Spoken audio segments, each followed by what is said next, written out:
नया बनेगा पाकिस्तान, नया बनेगा पाकिस्तान, नया बनेगा पाकिस्तान। डट के खड़ा है अब इमरान, नया बनेगा पाकिस्तान। डट के खड़ा है अब इमरान, ठीक करेगा सब कप्तान, नया बनेगा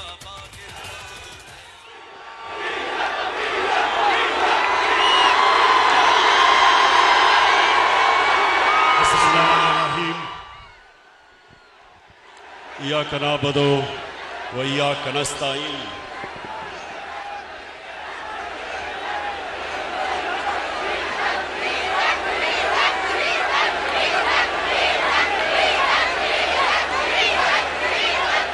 सबसे पहले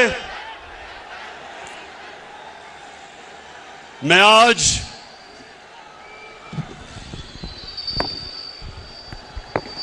अपनी कौम का शुक्रिया अदा करता हूं। आपका मैं दिल से शुक्रिया अदा करता हूं कि आप जिस तरह मेरी कॉल पे हर पाकिस्तान के कोने से आज यहां आए, मेरा दिल से मैं आपकी अप्रिसिएशन और शुक्रिया अदा करता हूं। बहुत बहुत शुक्रिया आपका। मैं अपनी टीम जो ऊपर बैठी है, मेंबर्स पार्लियामेंट, मैं आज इस स्टेज से आपको खराज तहसीन पेश करता हूं कि मुझे पता है कि जिस तरह की आपको लालच दी गई, पैसे ऑफर किए आपको, जिस तरह हर किस्म की आपके ज़मीर को खरीदने की कोशिश की गई, मैं आज आपको खराज तहसीन पेश करता हूं कि माशाअल्लाह आपने मुझे खुश किया। मुझे फख्र है आपके ऊपर।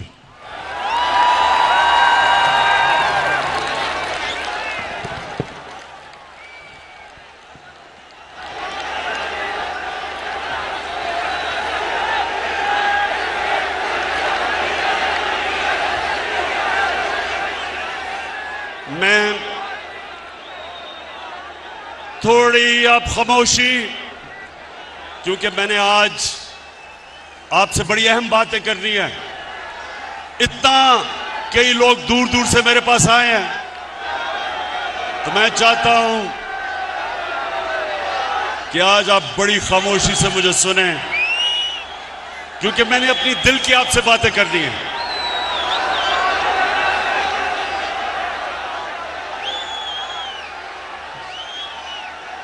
मेरे पाकिस्तानियों,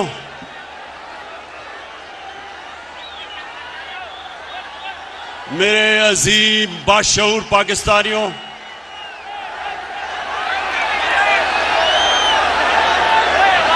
शुक्रिया, बहुत शुक्रिया। देखिए, मैंने आज आपको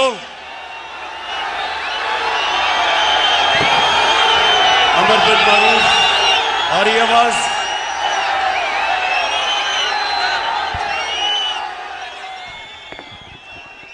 मैंने अमर बिन मारूफ पे आपको जो दावत दी, उसका क्या मकसद था कि पाकिस्तानियों ये याद रखें कि हमारा मुल्क एक नजरिए के तहत बना था, और वो नजरिया जो पाकिस्तान का था वो एक इस्लामी फलाई रियासत थी, जो कि मदीना के असूलों के ऊपर खड़ा करना था हमने। तो मेरे से लोग पूछते हैं, इमरान खान तुम दीन की इतनी बातें क्यों करते हो? मेरे से लोग पूछते हैं कि आप दीन को सियासत के लिए क्यों इस्तेमाल करते हैं? तो मैं आज आपको सबके सामने पहले ये जो मेरे दिल की बात है वो ये कि आज से 25 साल पहले जब मैंने अपनी जमात बनाई थी तो मैं सिर्फ इसलिए सियासत में आया था कि हम जो नजरिया पाकिस्तान,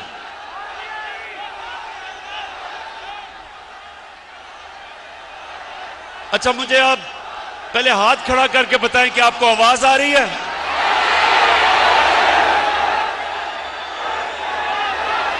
सबको आवाज आ रही है? उधर नहीं आ रही? अच्छा एक मिनट, जिनको आवाज नहीं आ रही वो हाथ खड़ा करें।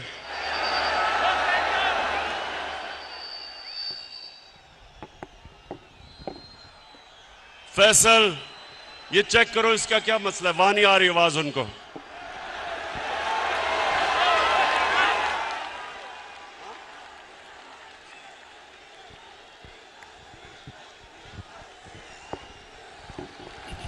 स्पीकर से लोग उतर जाए।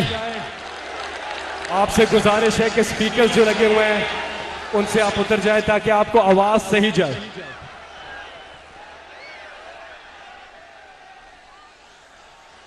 अच्छा आप चेक करो, आवाज आ रही है आपको? नहीं, जिधर आवाज नहीं आ रही उधर हाथ खड़ा करके बताएं। उधर नहीं आ रही। अच्छा मेरी बात सुने, मसला ये हुआ है कि इतना बड़ा जलसा हो गया कि सारे जो हमने इंतजामात किए हुए थे, ना वो लाइटें जल रही और ना आवाज आ रही है, तो थोड़ी देर आपको सब्र करना पड़ेगा। ये ठीक कर रहे हैं सिस्टम की आपको आवाज आए, लेकिन अब थोड़ी खामोशी से सुने मेरी बात। जिनको आवाज आ रही है वो सुने। देखें,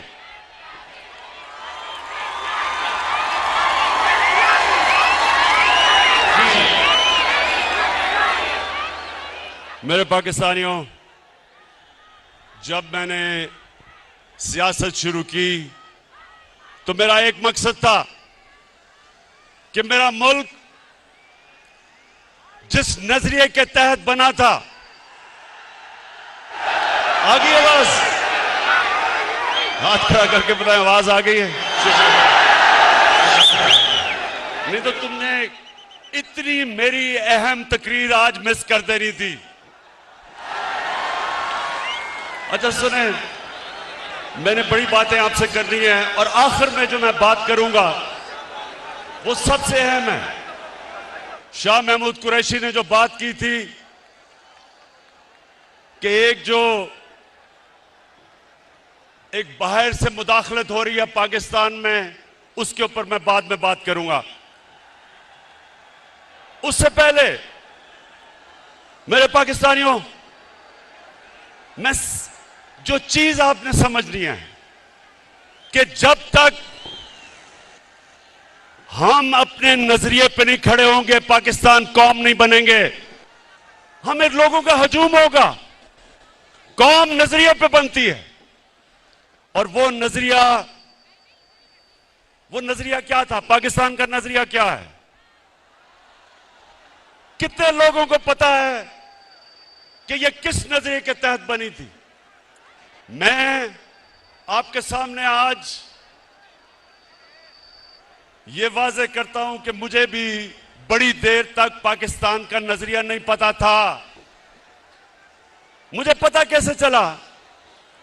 18 साल की उम्र में बाहर गया, यूनिवर्सिटी बाहर पढ़ी, फिर मैं क्रिकेट खेलता था, आधा साल दुनिया में बाहर फिरता था। तो मैं जो पाकिस्तान के नजरिए पे आया हूं, मेरे पाकिस्तानियों, अपने जाती तजर्बे के ऊपर। और वो क्या था? जैसे जैसे मुझे दीन की समझ आनी शुरू हुई तो मुझे एक चीज मेरे ज़हन पे आई कि जो अल्लाह मुसलमानों को कहता है, जो हमारे नबी सल्लल्लाहु अलैहि वसल्लम ने मदीना का निज़ाम बनाया था, वो पाकिस्तान में तो नजर नहीं आ रहा, लेकिन वो मगरबी दुनिया में मुझे नजर आ रहा था। मुझे आहिस्ता आहिस्ता पता चला कि मोहम्मद अब्दू जो 100 साल से पहले यूरोप गए तो उन्होंने एक जुमला कहा, नौजवानों, उन्होंने जुमला ये कहा कि यूरोप में मुझे मुसलमान तो नहीं नजर आए, लेकिन बड़ा इस्लाम नजर आया। और वापस जब वो मिस्र गया तो कहता, यहां मुसलमान तो बड़े हैं लेकिन इस्लाम नहीं नजर आ रहा। तो मैंने अपने तजर्बे से जो मैंने मगरबी माशरे को समझा, तो मुझे पहली दफा समझ आया कि फलाई रियासत क्या होती है। पाकिस्तान में तो कोई फलाई रियासत नहीं थी। मैं जब पहली दफा बरतानिया गया तो पहली दफा मैंने समझा कि फलाई रियासत क्या है। बरतानिया में एक आम आदमी के लिए अस्पताल में मुफ्त इलाज, उसके बच्चे के लिए मुफ्त तालीम, वो बेरोजगार होता था तो हुकूमत पैसे देती थी, अनएम्प्लॉयमेंट बेनिफिट्स। वो अदालत में जाता था तो हुकूमत उसको वकील करके देती थी। ये पहली दफा हमने देखा। और यही मेरे नबी सल्लल्लाहु अलैहि वसल्लम ने मदीना की रियासत में दुनिया की तारीख की पहली फलाई रियासत बनाई थी, जिधर पहली दफा रियासत ने जिम्मेदारी ली थी अपने बेवों की, यतीमों की, गरीबों की, बूढ़ों की, मजदूरों की। ये पहली दफा मुसलमानों की रियासत में ये चीज आई थी। तो ये तो मैंने यूरोप में देखी, स्कैंडिनेविया में देखा कि वो किस तरह अपने गरीब तबके को ऊपर उठाते हैं। और हाल ही में चाइना में देखा कि पिछले 30 साल में चाइना ने 70 करोड़ लोगों को गुर्बत से निकाला। ये वो हमारे नबी सल्लल्लाहु अलैहि वसल्लम के जो अहकामात थे उन पे चल रहे हैं। पाकिस्तानियों, ये याद रखें कि हमारे नबी सल्लल्लाहु अलैहि वसल्लम रहमतुल आलमीन थे। हमारा जो खुदा है वो रब्बुल आलमीन है, सब इंसानों के वो खुदा हैं। और हमारे नबी सब इंसानों के लिए रहमत बन के आए।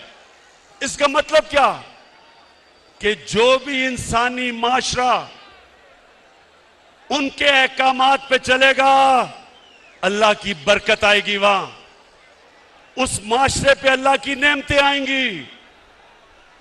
जब कुरान में अल्लाह कहता है कि नबी के रास्ते पे चलो, तो हमारी बेहतरी के लिए कहता है, क्योंकि जो मदीना की रियासत पे अल्लाह की नेमतें और बरकतें आई, देखते देखते एक रियासत, एक लोग जिनकी कोई हैसियत नहीं थी, दुनिया की उन्होंने इमामत की, वर्ल्ड लीडर्स बने। सदियों तक मुसलमानों ने दुनिया को लीडरशिप दी। तो वो क्या, जब आप नजरिया पाकिस्तान की बात करते हैं तो वो क्या चीजें हैं? सबसे पहले कि एक रियासत में रहम हो, एहसास हो अपने कमजोर तबके का, इंसानियत हो। तो उस रास्ते पे मेरे पाकिस्तानियों, मुझे बड़ा फख्र है कि हम निकल चुके हैं।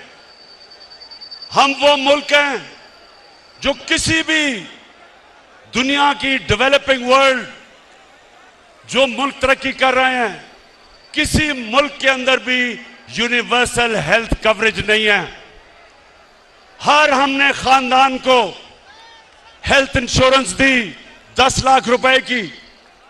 ये हमने अपने नबी की सुन्नत पे चल के, कि एक आम आदमी जिसके पास पैसे नहीं, जिस घराने में गुर्बत हो, उधर उनको सबसे बड़ा मसला होता है कि कोई बीमार हो जाए, क्योंकि उनके पास पैसे नहीं होते। तो मेरे पाकिस्तानियों, मुझे फख्र है आज कि पाकिस्तान में वो हम हेल्थ इंश्योरेंस लेके आए हैं कि गरीब से गरीब आदमी एक प्राइवेट हॉस्पिटल में अपना जाके इलाज करवा सकता है, जिधर वो सोच भी नहीं सकता था, पहले तसव्वुर भी नहीं था। उसके अलावा हमारा जो एहसास का प्रोग्राम है, पाकिस्तान की तारीख में कभी इतना पैसा खर्च नहीं किया गया अपने कमजोर तबके को ऊपर उठाने के लिए। हमारा राशन है वो हम शुरू कर रहे हैं 2 करोड़ खानदान के लिए, ताकि उनको महंगाई के अंदर सहारा दिया जाए।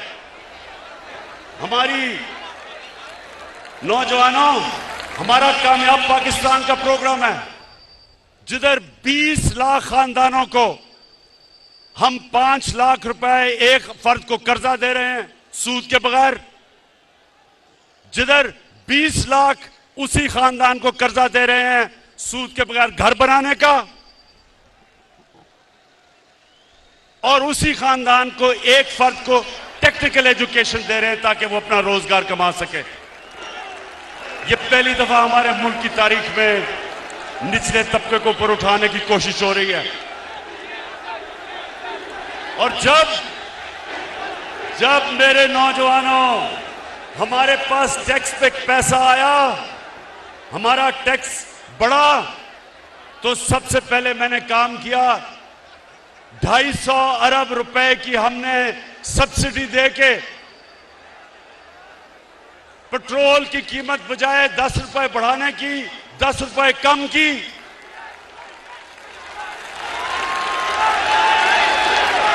फजल रहमान की कीमत बढ़ाने 10 रुपए कम की।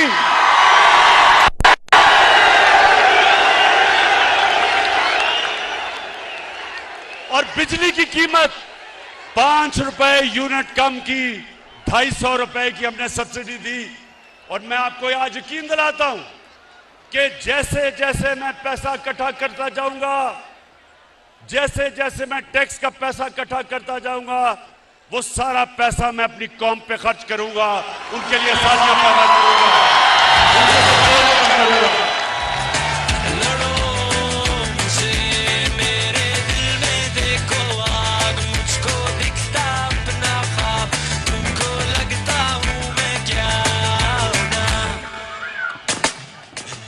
माशाअल्लाह, मेरी कौम का जुनून, इस जुनून को इंशाअल्लाह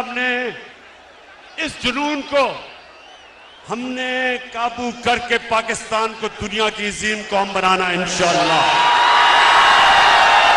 उसके साथ सुनते रहे मेरे पाकिस्तानियों, मेरा जो किबला है, मेरा जो नजरिया है, वो मैं 25 साल से उस नजरिए पे खड़ा हूं। और मेरा ये ईमान है कि हमारा मुल्क सिर्फ तब तरक्की करेगा अगर वो मेरे नबी सल्लल्लाहु अलैहि वसल्लम के रास्ते पे चले, उनकी सुन्नत पे चले। और उनकी सुन्नत थी मदीना की रियासत। तो सबसे पहले इंसानियत का निजाम, जिसमें हमारे में रहम हो, हम बजाय अमीर को अमीर करते जाएं, हम अमीर से टैक्स इकट्ठा करके अपने गरीब लोगों को ऊपर उठाएं। और इंशाअल्लाह मेरा यह वादा है कि जब हम 5 साल मुकम्मल करेंगे, सारा पाकिस्तान देखेगा कि कभी इस मुल्क की तारीख में किसी गवर्नमेंट ने इतनी तेजी से पाकिस्तान की गुर्बत कम नहीं की। दूसरा, मेरे नबी सल्लल्लाहु अलैहि वसल्लम ने जो मदीना की रियासत में उनका दूसरा हुक्म था, वो इंसाफ, कानून की हुक्मरानी। उन्होंने कहा, मेरी कौम ये सुन लो, ये आज बड़ा जरूरी आपके लिए समझना है कि मैं इनको क्यों नहीं एनआरओ देता, क्योंकि मेरे नबी का फरमान था कि तुम्हारे से पहले बड़ी कौमें तबाह हुई, जिधर छोटा चोर चोरी करता था तो उसको जेल में डाल देते थे, और जब बड़ा डाकू चोरी करता था उसको एनआरओ दे देते थे।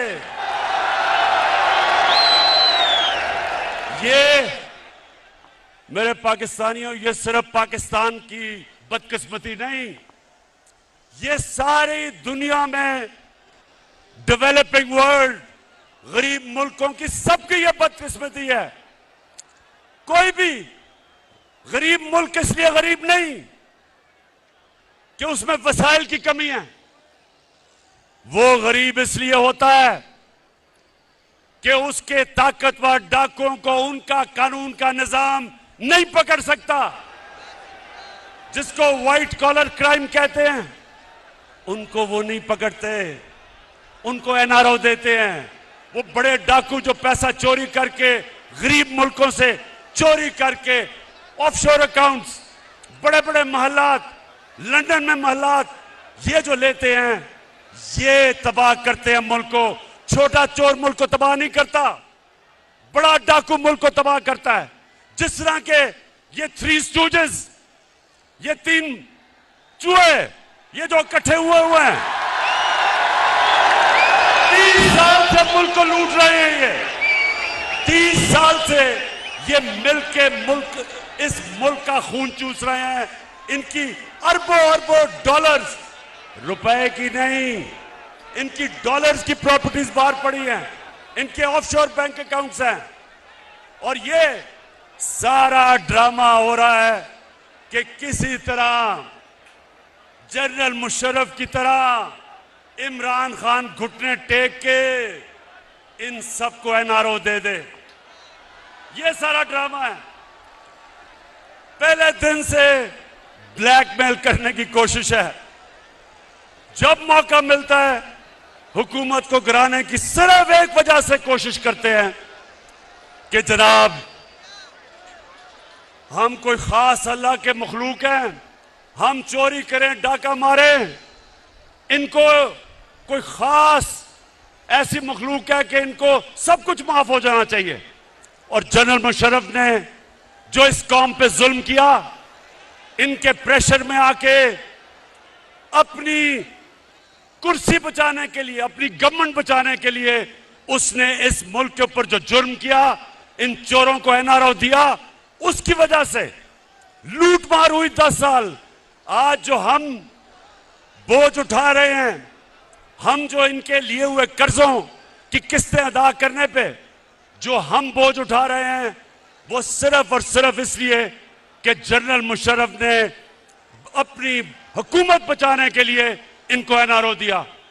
तो ये तैयार हो जाए नौजवानों, इमरान खान जो मर्जी ये कर ले, हुकूमत जाती है जाए, जान जाती है जाए, कभी इनको माफ नहीं करूंगा।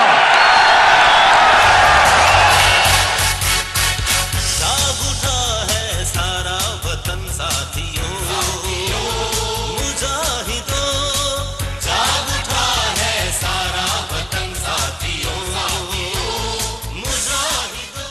जी, अब जो हमारे नबी सल्लल्लाहु अलैहि वसल्लम ने मदीना की रियासत में कानून की बालादस्ती कायम की थी, सुनो मेरे नौजवानों, हजरत अली रज़ी अल्लाह ताला, उनका मुकाम किधर? उनका मुकाम हमारे दिलों में, हमारे दीन में, हमारी तारीख में। वो खलीफा वक्त होते हैं। और एक यहूदी के साथ केस लगता है अदालत में, हजरत अली रज़ी अल्लाह ताला अदालत में उस यहूदी के खिलाफ केस हार जाते हैं।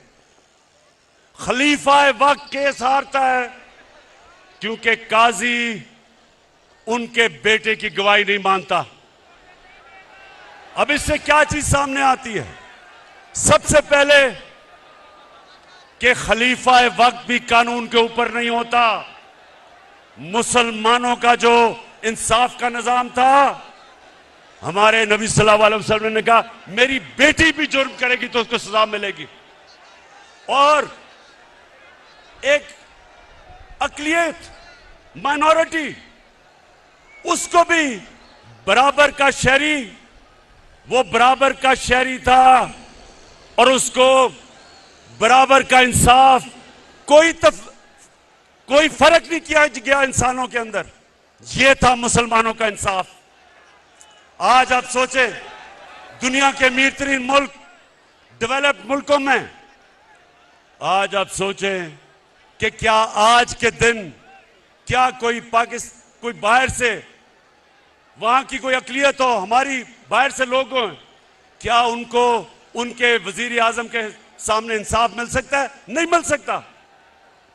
आज सोचें कि किसी तरह माइनॉरिटीज को दुनिया में चले जाएं, जो मुसलमानों के दौर में मदीना की रियासत में जो माइनॉरिटीज को प्रोटेक्शन थी, जो उनके हकूक थे, आज आपको डेवलप्ड वर्ल्ड में नहीं मिलते। तो इसका मतलब क्या है कि रहमतुल आलमीन सब इंसानों के लिए रहमत बन के आए थे, इंसानियत को इकट्ठा करने आए थे, तकसीम नहीं करने आए थे, नफरतें नहीं पैदा करने आए थे। और इसलिए मैं पाकिस्तान को वो मुल्क समझता हूं कि हमने भी उधर पहुंचना है। हमारी अकलियतें बराबर के शहरी हैं, कानून के सामने वो बराबर हैं। हम वो मुल्क बनना चाहते हैं जो इंसानों को इकट्ठा करेगा। हम वो फॉरेन पॉलिसी लाना चाहते हैं जो किसी के साथ जंग में शरीक नहीं होगा, लेकिन अमन में हम सबको इकट्ठा करने के लिए तैयार हैं। हम वो,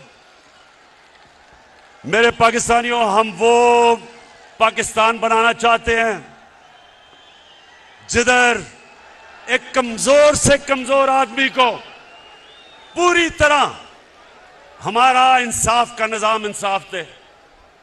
और फिर ख्वातीन, हमारी यहां ख्वातीन बैठी हैं, आपको पता होना चाहिए क्या मगरब में प्रोपेगेंडा होता है कि जी मुसलमानों के माशरे में औरतों को हकूक नहीं मिलते। मगरब के अंदर औरतों को विरासत के अंदर हिस्सा 100 साल पहले मिलना शुरू हुआ, उससे पहले नहीं मिलता था।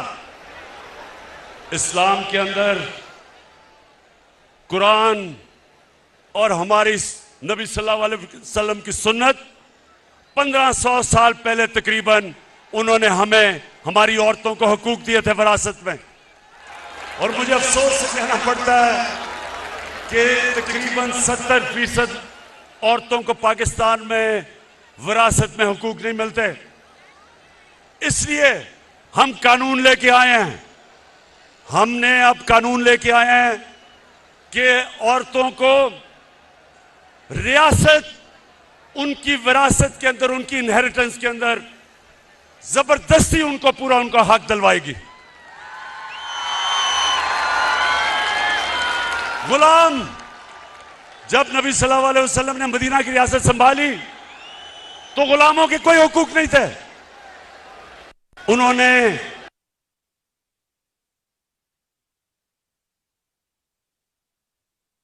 गुलाम रखना है तो उसको एक घर के फर्द की तरह रखो। ये हमारा, नौजवानों, हमारा ये था दीन। मुसलमानों के दौर में गुलाम बादशाह बन गए, हिंदुस्तान में गुलामों ने हुकूमत की, मिस्र में गुलामों ने हुकूमत की, क्योंकि नबी का फरमान था कि उनको एक घर के फर्द की तरह रखो। तो मेरे पाकिस्तानियों, मुझे बड़ा अफसोस होता है जो मैं मदीना की रियासत जिस तरफ हम सफर पर निकले हुए हैं, मैं ये चाहता हूं कि हम घर के मुलाजमों को, उनको भी उसी तरह रखें, उनको भी अच्छा खाना दें, उनके भी हुकूक रखें, वो भी इंसान है। ये हमारी नबी की सुन्नत है। पाकिस्तानियों, सुनते जाओ, मैं आपको सफर बता रहा हूं कि आपका नजरिया क्या है, किस लिए यह मुल्क बना था, अल्लामा इकबाल की क्या ख्वाब थी। क्योंकि आज 200 मिलियन यानी 20 करोड़ मुसलमान हिंदुस्तान में हैं, लेकिन जो हिंदुस्तान में भी मुसलमान थे उन्होंने भी पाकिस्तान के लिए वोट किया था, क्योंकि वो ख्वाब थी, वो देखना चाहते थे कि मदीना की रियासत के तर्ज पे मुल्क खड़ा हो। अच्छा अब सुने, मैं अभी आखिर में आपसे जो मेन बात करने के लिए आप सबको बुलाया, मैं जरा आगे चलूं। जो हमारे मदीना की रियासत में अल्लाह ने हमारी कौम को क्या हुक्म दिया था, अमर बिल मारूफ, इसका क्या मतलब है? इसका मतलब ये कि एक कौम के ऊपर लाजमी कर दिया कि आप जब भी आप देखें कि कोई बदी है, बुराई है, कौम की जिम्मेदारी लगाई कि आप उस बदी और बुराई के खिलाफ जिहाद करें, अच्छाई के साथ खड़े हों, क्योंकि ये कौम को जिंदा रखती है। पाकिस्तानियों, मैं जब आज से तकरीबन 20 साल पहले लंदन में था, इराक के ऊपर हमला करने लगा था अमेरिका और बरतानिया, 20 लाख लोग निकले। बरतानिया में 20 लाख लोग सड़कों पे निकले जंग के खिलाफ।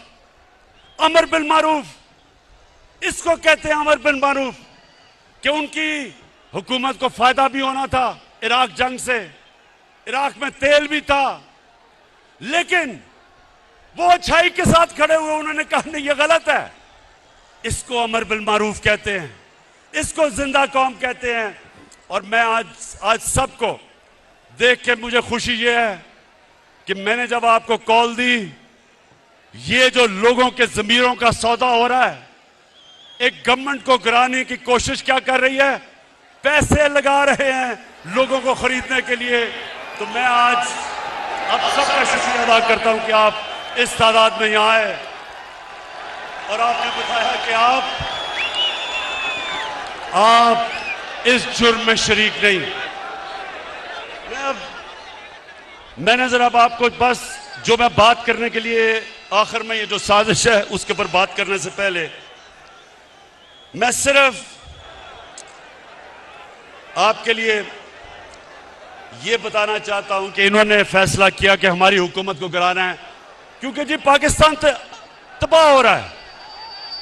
तो नौजवान ये सुन लो, मेरे पाकिस्तानियों जो सुन रहे हो, मैं बड़ी जल्दी आपको बताना चाहता हूं और मैं आज दावा करता हूं कि पाकिस्तान की तारीख में 3.5 साल में किसी हुकूमत ने इस तरह की परफॉर्मेंस नहीं दी जो हमने अपने 3.5 साल में दी है।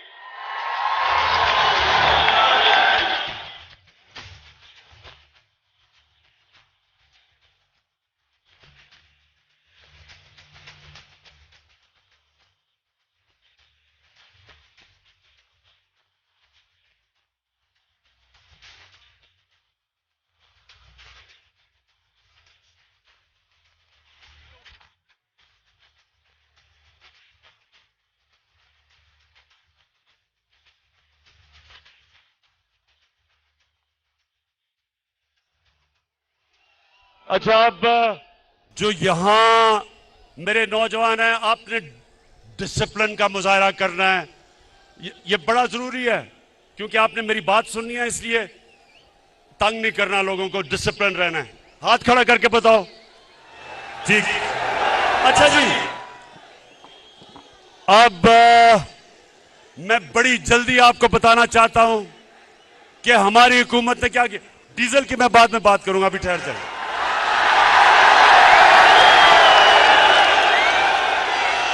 डीजल की कीमतें, शुक्र करें, 10 रुपए कम की है डीजल की कीमत। अच्छा जी, पहले पाकिस्तानियों, मैं अल्लाह का शुक्र करता हूं, मैं अपने अल्लाह का शुक्र करता हूं कि 100 साल में सबसे बड़ा बुरहान दुनिया में आया कोरोना वायरस का। सारी दुनिया बंद हो गई, लॉकडाउन लग गए, गरीब सारी दुनिया में कुचले गए। जब आप एक मुल्क को बंद कर देते हैं तो बेचारा दिहाड़ीदार, टैक्सी वाला, रिक्शे वाला, वेल्डर, पेंटर, वो लोग जो दिहाड़ी कमा के अपने बच्चों का पेट पालते हैं, वो सब बेरोजगार हो जाते हैं। तो जब सारी दुनिया बंद की गई, मेरे पाकिस्तानियों, मैं अल्लाह का शुक्र करता हूं कि मैंने जब अपने मुल्क को बंद नहीं किया, मुझे तनकीद हुई, लोगों ने कहा कि ये इमरान तबाह कर रहा है पाकिस्तान को। सिंध की हुकूमत उन्होंने बंद कर दिया, मेरी बात नहीं मानी।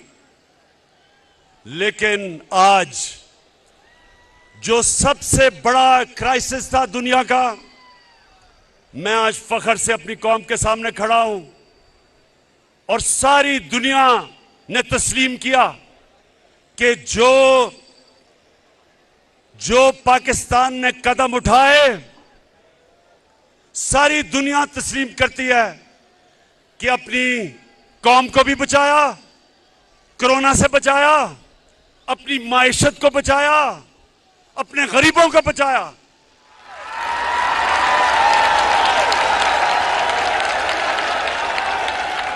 अभी वर्ल्ड बैंक ने एक रिपोर्ट दी है। इस रिपोर्ट के मुताबिक सारे बर्रे सगीर में आज जिधर सबसे कम बेरोजगारी है वो पाकिस्तान है। क्योंकि जो उस वक्त हमने कदम उठाए, और ये जो थ्री स्टूजेस वाली ऑपोजिशन है, जिसमें चेरी ब्लॉसम भी एक है, डीजल दूसरा है, तीसरी बीमारी है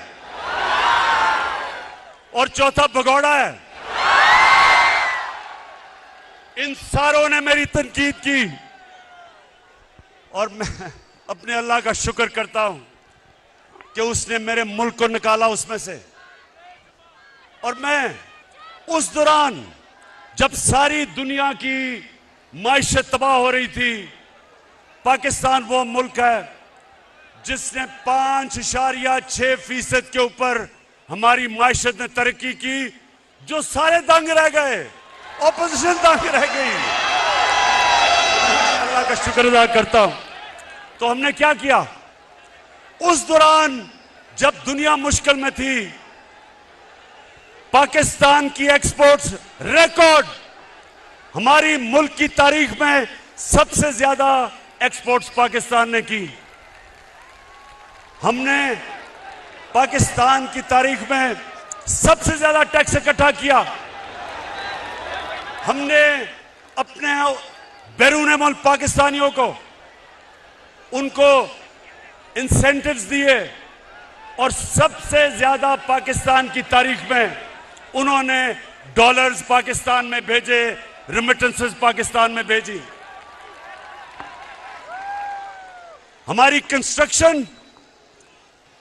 कंस्ट्रक्शन इंडस्ट्री, आज जरा पूछें कंस्ट्रक्शन इंडस्ट्री के लोगों में कि जो हमने उनके लिए आसानियां पैदा की, आज हमारी कंस्ट्रक्शन इंडस्ट्री में 1500 अरब रुपए का मजीद वेल्थ क्रिएशन हुई। कंस्ट्रक्शन इंडस्ट्री के साथ 30 इंडस्ट्री चली, इसलिए हमारे मुल्क में बेरोजगारी नहीं हुई जो सारी दुनिया में कोरोना की वजह से हुई। हमारा जो ज़राअत थी, नौजवानों ये सुनते रहो, क्योंकि 60% पाकिस्तान ज़राअत के ऊपर रहता है, देहात में रहता है। आज आप अपने किसानों से पूछो कि इस मुल्क की तारीख में सबसे ज्यादा पैसा ज़राअत में गया। 5 फसलें पाकिस्तान की तारीख में सबसे रिकॉर्ड फसलें हुई। गंदम रिकॉर्ड, गंदम की फसल रिकॉर्ड, चावल की फसल रिकॉर्ड, मकई की फसल रिकॉर्ड, चावल की फसल रिकॉर्ड, और अभी ये आलू की फसल आई है वो भी रिकॉर्ड तोड़ गई है माशाल्लाह। ये क्यों हुआ? क्योंकि हमने किसानों की मदद की। हमें जो पहले शुगर मिल माफिया किसानों को पैसे नहीं देता था, पूरी तरह कटौती करता था, उनको देर तक, साल तक पैसे नहीं देता था। हमने किसानों के साथ खड़े हुए, हमने अपने किसानों को खड़ा किया, हमने उनको प्रोटेक्ट किया, हमने हुकूक दिलवाए, किसान को पैसा दिलवाया, उसने अपनी जमीन पे पैसा लगाया, जमीन में जब पैसा लगा तो पैदावार बढ़ी, पाकिस्तान का फायदा हुआ। तो मुझे बड़ा फख्र है अपने किसानों पे। और फिर नौजवानों, इंडस्ट्री, आज पाकिस्तान की इंडस्ट्री तेजी से बढ़ रही है। हमारी टेक्सटाइल इंडस्ट्री, आज मजदूर नहीं मिलते टेक्सटाइल फैक्ट्रियों को, क्योंकि वो हमारी इंडस्ट्री चल रही है, रिकॉर्ड एक्सपोर्ट कर रही है, मुल्क आगे बढ़ रहा है, इंडस्ट्रियलाइजेशन की तरफ जा रहा है। नया पैकेज दिया हमने स्मॉल और मीडियम इंडस्ट्री को। आपको चेंबर ऑफ कॉमर्स वाले लोग बताएंगे कि पहली दफा एक हुकूमत अपनी इंडस्ट्री को पूरी तरह अपनी इंडस्ट्रीज के साथ खड़ी है, ताकि जब इंडस्ट्री बढ़ेगी, रोजगार बढ़ेगा, मुल्क में पैसा बढ़ेगा, टैक्स बढ़ेगा, और जब टैक्स बढ़ेगा तो मैं अपनी कौम के ऊपर खर्च करूंगा, आसानियां पैदा करूंगा अपनी कौम की। फिर नौजवानों, ये तैयार हो जाओ, पहली दफा पाकिस्तान में तनख्वाहदार लोगों के लिए, जिनके पास कभी भी पैसा नहीं था अपना घर खरीदने के लिए, हमने पहली दफा पाकिस्तान के बैंकों के साथ मिलकर 30 अरब रुपया उनको सब्सिडी दी। आज पहली दफा बैंक कर्जे दे रहे हैं छोटे लोगों को, जो तनख्वाहदार लोग थे, जो बेचारे किराए के घरों में रहते थे। हमने बैंकों को पैसा दिया, बैंक कर्जे दे रहे हैं। जो आदमी या जो एक खानदान किराए के घर में रहता था, अब उसी किराए पे वो बैंक को किस्तें देगा और वो घर उसका अपना हो जाएगा, अपनी छत होगी। रोटी कपड़ा मकान का किसका नारा था, और मेरे अल्लाह का शुक्र है कि वो काम किससे ले रहा है। फिर तैयार हो जाओ। ये कहते हैं ना कि इस गवर्नमेंट ने किया कुछ नहीं, मैं चैलेंज करता हूं, 30 साल से ये हुकूमत कर रहे हैं, मुझे चैलेंज हो, मैं इनको करता हूं कि आप बताएं कि आपने मुल्क के पानी, जो बहुत बड़ा मसला बनता जा रहा है मुल्क का, शहरों के अंदर पानी नहीं है, लाहौर के अंदर पानी नीचे चला गया, कराची में टैंकर माफिया है, आज पिंडी में पानी कम है। क्या किया इन्होंने? मैं बताता हूं हमने क्या किया। पहली दफा 50 साल के बाद पाकिस्तान में बड़ी डैम्स बन रही हैं। 50 साल के बाद मेरे पाकिस्तानियों, हमने डैम्स बनाई हैं, और इंशाअल्लाह पेशावर के लोगों को तो अभी मैं खुशखबरी देता हूं कि 2025 में ममान डैम बनेगी, और ममान डैम से सारे पेशावर को पानी भी मिलेगा। बड़ा इलाका ज़राअत के लिए, किसानों के लिए ज़राअत में फसलें उगाने के लिए आ जाएगा, और बिजली भी बनेगी, और सबसे सस्ती बिजली बनेगी। उसके बाद बड़ी डैम दासू डैम बनेगी 2027 में। और नौजवानों, खुशखबरी ये है कि 2028 में जो पाकिस्तान ने दुनिया के अंदर बड़ी डैम समझी जाती है, वो बादशाह डैम बनेगी 2028 में, टाइम पे चल रही है। इससे क्या होगा? इससे मेरे पाकिस्तानियों, हमारे पास दुगना पानी हो जाएगा रिजर्व्स में। हमारा पानी जो हमारी डैमों में दुगना होगा, इसका मतलब काश के लिए हमारे पास पानी दुगना हो जाएगा। इसका मतलब शहरों में हम पानी दे सकेंगे। ये जो पानी के मसले आ रहे हैं आगे, इससे इंशाअल्लाह पाकिस्तान की दौलत में इजाफा होगा।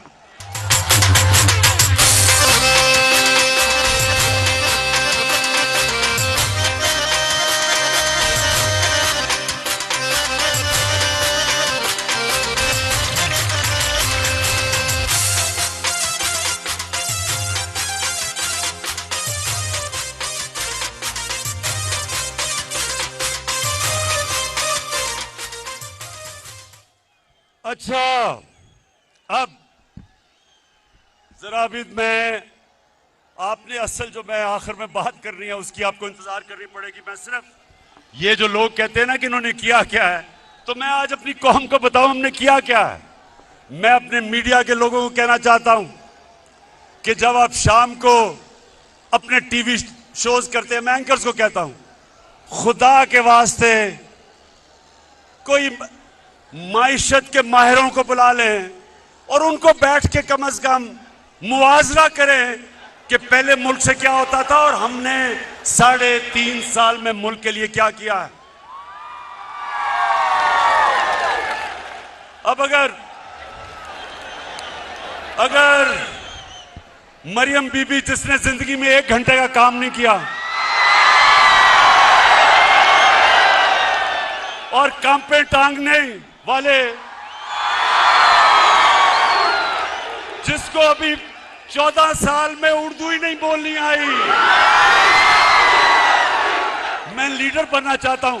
और आसिफ जरदारी उसको थोड़ा बड़ा होने देना था लीडर बनाने से पहले। कहता है, अच्छा वो कहता है कि मुझे अगर तुमने ये कुछ हर रोज धमकियां देता है, अगर नैब ने मुझे बुलाया तो मैं ये कर दूंगा। भाई बिलावल क्या करोगे? मैं रो पड़ूंगा।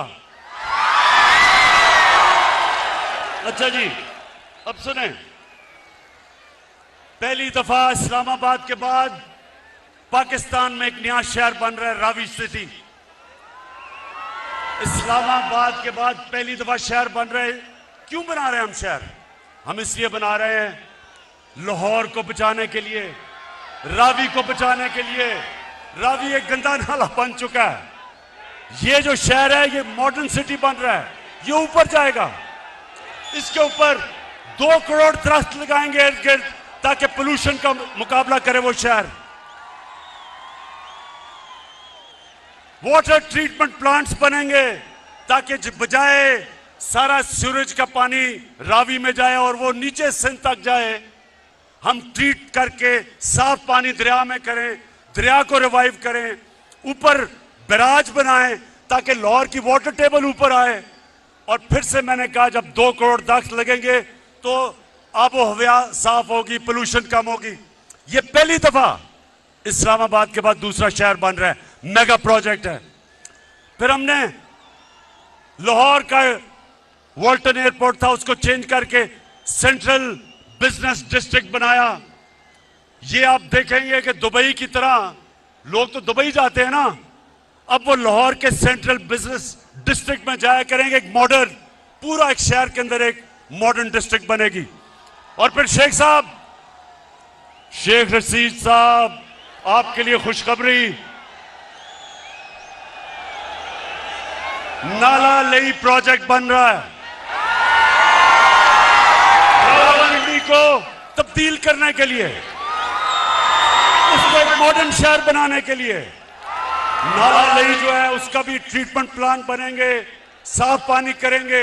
उसके साथ एक हाई राइजेस बनेंगी, एक मॉडर्न, बजाय के शहर फैलते जाएं, ज़राई जमीन खत्म होती जाए।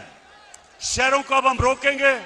मास्टर प्लान बना रहे हैं सारे पेशावर के, सारे बड़े शहरों के, इनको ऊपर लेके जाएंगे, ज़राअत की जमीन बचाएंगे और इनके सारी सीवरेज सिस्टम, पानी का मसला, बिजली, ये सारी हम इंशाल्लाह शहरों को मास्टर प्लान बना के लेके आ रहे हैं। ये कभी किसी गवर्नमेंट ने 30 सालों ये हुकूमत करते रहे, किसी ने कभी इस तरह का काम नहीं किया। फिर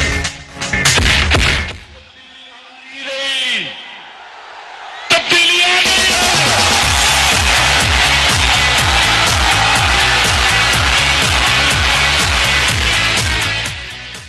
माशाल्लाह माशाल्लाह, जुनून आपका मैं मान गया हूं। अच्छा आप सुनते जाए, नहीं डीजल बाद में।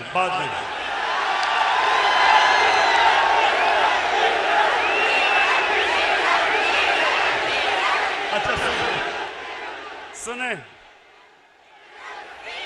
मेरे पाकिस्तानी, सुने क्या मैं आपको बताना चाहता हूं कि करप्ट हुकूमतों में मुल्क को नुकसान क्या होता है और जब एक ईमानदार लोग हुकूमत करने आते हैं तो मुल्क को फायदा क्या होता है।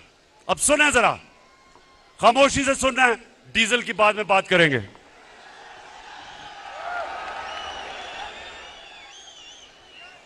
मेरे पाकिस्तानियों, आज से 11 साल पहले, ये गौर से सुननी है आपने बात, आज से 11 साल पहले बलूचिस्तान के अंदर कोयले और तांबे की कानें थी रेकोडिक में। उधर पाकिस्तान को जो बाहर से ये माइनिंग कंपनी आई हुई थी उसने अदालत में लेगी पाकिस्तान को, और हमें चंद साल पहले, जरा गौर से सुनेंगे, 2000 अरब रुपए का जुर्माना हुआ इंटरनेशनल अदालत में। पाकिस्तान को 2000 अरब रुपए का जुर्माना हुआ। आप ये सोचें कि सारे पख्तूनख्वा का जो डेवलपमेंट फंड है वो 200 अरब रुपया है, तो 2000 अरब रुपया पाकिस्तान को जो जुर्माना हुआ, ये मेरी हुकूमत है। इन दोनों की हुकूमतें आई और गई, कुछ नहीं कर सके। अगर वो जुर्माना हो जाता, उन्होंने जो हमारी बाहर असासे थे सब जब्त कर लेने थे। मुझे बड़े फख्र से, और मैं आज अपनी टीम को खराज तहसीन पेश करता हूं, मेरी जबरदस्त टीम ने जाके 3 साल मुसलसल हमने नेगोशिएशन की, और मैं आज फख्र से अपनी कौम के सामने खड़ा होकर कहता हूं कि हमने तो 2000 अरब का हर्जाना, वो जो जुर्माना भी खत्म किया, और उसी माइनिंग कंपनी को पाकिस्तान वापस लेके आए, और वो 9 अरब डॉलर की इन्वेस्टमेंट कर रही है पाकिस्तान में। पाकिस्तान की तारीख की, मेरे पाकिस्तानियों, सबसे बड़ी बैरून मुल्क की इन्वेस्टमेंट 9 अरब डॉलर की हो रही है पाकिस्तान में। सबसे पहले तो मैं बलूचिस्तान के लोगों, आज मैं आपके लिए इतना खुश हूं क्योंकि इसका ज्यादा पैसा आपके पास जाएगा। बलूचिस्तान पीछे रह गया है। मेरी पूरी कोशिश है कि बलूचिस्तान के लोगों को हम उठाएं, तो ये जो हमने मुआहदा किया है, सबसे ज्यादा फायदा बलूचिस्तान के लोगों को होगा। और उसके बाद जो हमारा मसला, जो हमारे रुपए पे प्रेशर रहता है, इसकी वजह से फॉरेन एक्सचेंज आएगा पाकिस्तान में, और इंशाल्लाह हमारा रुपया भी आगे मजबूत होगा। हमें जो IMF के पास जाना पड़ता है, हमेशा डॉलर कम हो जाते हैं। इंशाल्लाह ये जब कानें काम करनी शुरू करेंगी सोने की और तांबे की, और ये आपको हैरत होगी पाकिस्तानियों, आपको अंदाजा नहीं है कितना अमीर मुल्क है। आपको अंदाजा नहीं है, पाकिस्तान में दुनिया में सबसे ज्यादा सोने और काने की जो कान होंगी, जो माइंस होंगी दुनिया में, जो रिजर्व्स होंगे गोल्ड और कॉपर के, वो पाकिस्तान में होंगे। माशाल्लाह आपका मुस्तकबिल रोशन है मेरे पाकिस्तानियों। अब दूसरा सुने, ये तो हो गई रेकोडेक। एक और हुआ था, आपको याद होगा, एक रेंटल पावर्स, पीपल्स पार्टी के दौर में बहुत बड़ी करप्शन हुई थी रेंटल पावर की। फिर पाकिस्तान के ऊपर जुर्माना हो गया इंटरनेशनल कोर्ट में, 200 अरब रुपए का हमारे मुल्क को जुर्माना हुआ, 200 अरब रुपए का। तुर्की की कंपनी थी, पाकिस्तान को उसको 200 अरब रुपए देने थे। पाकिस्तानियों, मैंने सदर अर्दोगान से बात की और उसने बैठ के हमने वो 200 अरब रुपए का जुर्माना खत्म किया। चलो चलो इमरान के साथ, चलो चलो, चलो चलो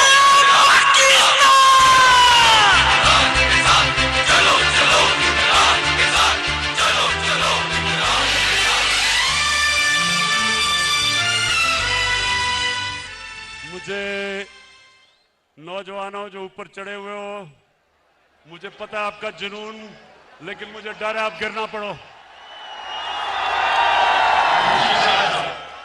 अच्छा जी, सुनते जाएं मेरे पाकिस्तानियों, सुनते जाएं।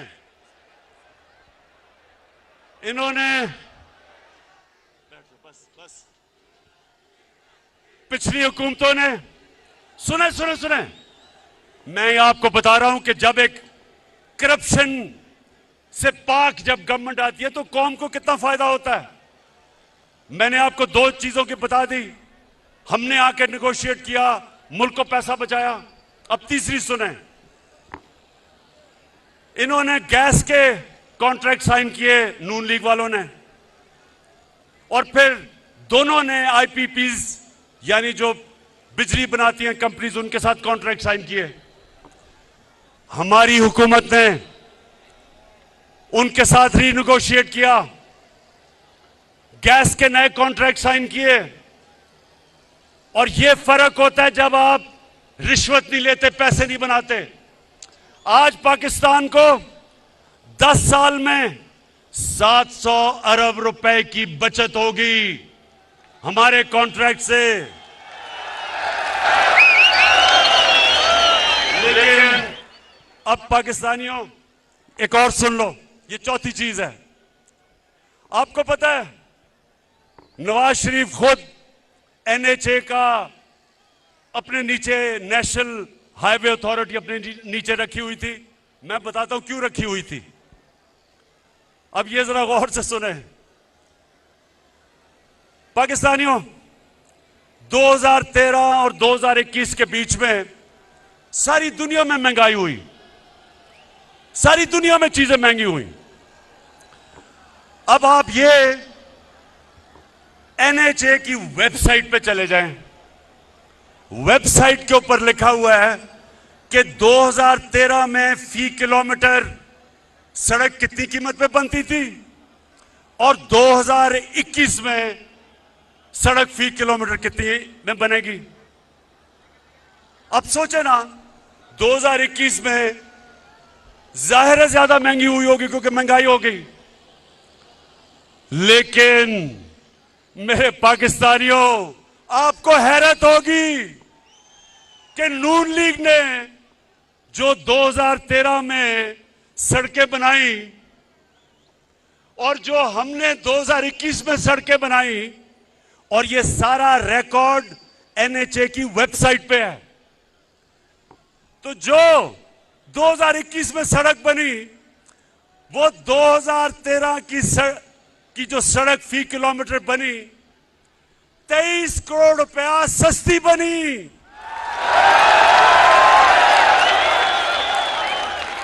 मुराद से ही आज मैं आपको खराज तहसीन पेश करता हूं। एनएचए इनके नीचे है। इसने जब मुराद ने मुझे शुरू में बताया तो मैं मानू ना कि ये कैसे हो गया। फिर मैंने इसकी बात नहीं मानी। फिर मुझे एक दोस्त मिलने आया, वो कहता मेरा एक बिल्डिंग प्रोजेक्ट है। तो मैं जब बिल्डिंग प्रोजेक्ट पे गया तो जो कॉन्ट्रैक्टर था वो मुझे कहता कि जी हमें 2021 के नहीं, हमें 2013 के रेट चाहिए हैं। वो कहता, मैं बड़ा हैरान हो गया कि 2013 के रेट। पता चला कि 2013 में ये करप्शन की, जो करप्शन जिन्होंने इस मुल्क में सबसे ज्यादा शुरू की, नून लीग, 2013 में 23 करोड़ रुपया फी किलोमीटर इनकी सड़क ज्यादा महंगी थी। इसका मतलब हमने कैलकुलेट किया। अब पाकिस्तानियों ये सुनो कि चोरी किस तरह ये मुल्क लूटा गया है। हमने कैलकुलेट किया कि जिस रेट पे इन्होंने सड़कें बनाई, इन्होंने 1000 अरब रुपए की चोरी की मुल्क से, 1000 अरब रुपए की।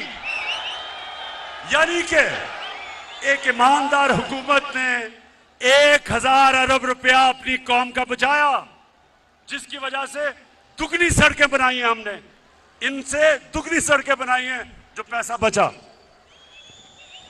मैं आने लगा हूं बस आखिरी बात जो मैं असल जिसलिए आपको बुलाया था।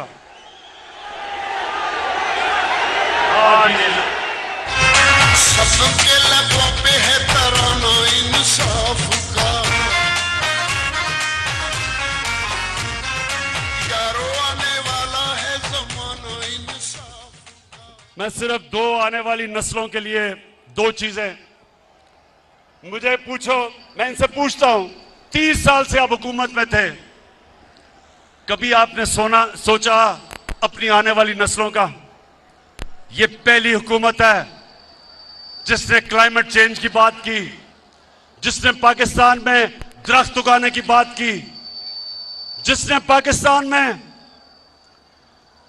सबसे पहले 1 अरब दरख्त उगाए पख्तूनख्वा में 2013 और 18 के बीच में, और आज हम 10 अरब इंशाअल्लाह अपने मुल्क में दरख्त उगा के अपने आने वाली नस्लों के लिए एक बेहतर पाकिस्तान इंशाअल्लाह छोड़ के जाएंगे।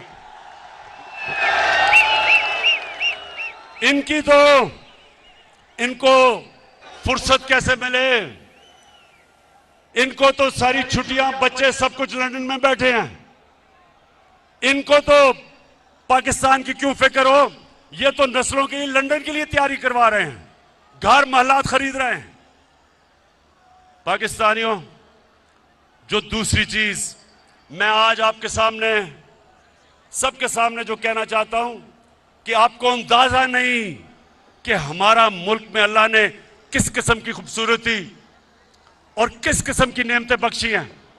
यहां गिलगित बल्तिस्तान के चीफ मिनिस्टर बैठे हैं, खालिद, मैं इसके साथ मिलके मैं आज आप सबके सामने दावा करता हूं कि हमने इंशाअल्लाह पाकिस्तान को दुनिया का टूरिज्म सेंटर बनाना है।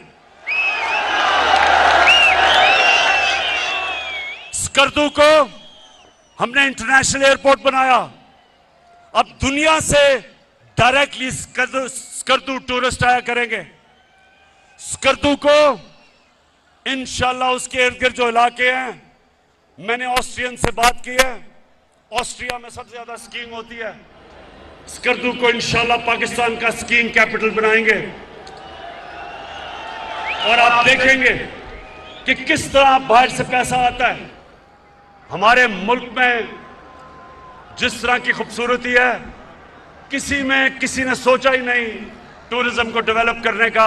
मैं आपको साबित करता हूं कि अगर ये, मुझे अफसोस है कि कोरोना की वजह से हम आगे नहीं बढ़ सके, क्योंकि सारी दुनिया में टूरिज्म खत्म हो गई, लेकिन इंशाअल्लाह जैसी कोरोना खत्म हुई, मैं अब आपको इस मुल्क में टूरिज्म उठा के दिखाऊंगा, मुल्क में पैसा ला के दिखाऊंगा, और सबसे ज्यादा अपने नौजवानों के लिए रोजगार पैदा करूंगा।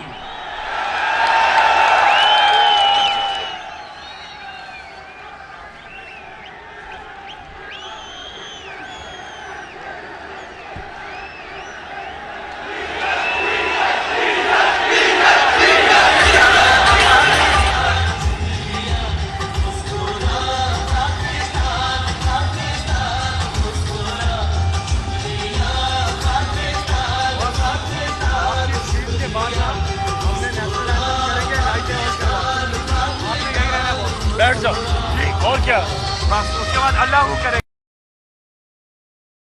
अल्लाह पाकिस्तानियों, मैंने जिस असल वजह से आपको यहां बुलाया था, अब मैं उस बातों पे आने लगा हूं। लेकिन नौजवानों, आप सामने खड़े हैं, ये आपने बड़ी खामोशी से सुनना है। ये मैं सीरियस बात करने लगा हूं। मैं अपने मुल्क के मुस्तकबिल की बात करने लगा हूं। मैं जो ये साजिश हुई है और ये जो हो रही है, इसके ऊपर बात करने लगा हूं। तो मैं चाहता हूं कि बड़ा सीरियसली आप मेरी बात सुनेंगे। मैं सबसे पहले आपको ये बता दूं, नौजवानों, आप खुशकिस्मत हो, आपके तो माँ बाप भी एक आजाद मुल्क में पैदा हुए थे। मेरे माँ बाप एक गुलाम हिंदुस्तान में पैदा हुए थे। और मैं पहला हम जनरेशन थी जो एक आजाद पाकिस्तान में पैदा हुए थे। मेरे माँ बाप ने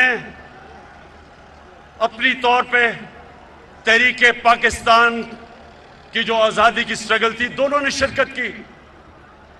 और जब मैं बड़ा हो रहा था तो हमेशा उन्होंने मुझे एक बात याद करवाई। उन्होंने ये कहा कि तुम्हें नहीं पता तुम कितने खुशकिस्मत हो कि तुम एक आजाद मुल्क में पैदा हुए हो। मेरे पाकिस्तान के रहने वाले, अगर आपने इस चीज को समझना है तो बैरून मुल्क पाकिस्तानियों से पूछें क्यों वो अपने मुल्क के लिए तरसते हैं, क्यों वो आज सारे तहरीक इंसाफ के साथ खड़े हैं, क्यों खड़े हैं? क्योंकि जब वो बाहर किसी पराये मुल्क में रोजी कमाने जाते हैं तो उनको सबसे ज्यादा कदर होती है कि अपने मुल्क में रहना कितनी बड़ी अल्लाह की नेमत है। एक आजाद मुल्क में रहना कितनी बड़ी अल्लाह की नेमत है। तो मैं जब अपनी पॉलिटिक्स शुरू की थी 25 साल पहले, तो मैंने अपना नस्बुलैन अपनी जमात का नौजवानों इया का नाबुदु व इया का नस्ताइन क्यों रखा था? इसलिए रखा था कि अल्लाह तेरी इबादत करता हूं और तेरे से मदद मांगता हूं और किसी के सामने नहीं झुकता।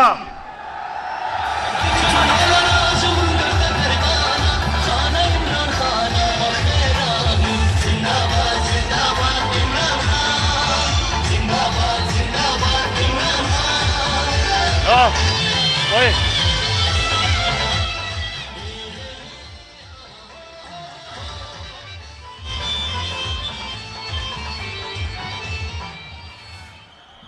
ला इलाहा इल्लल्लाह।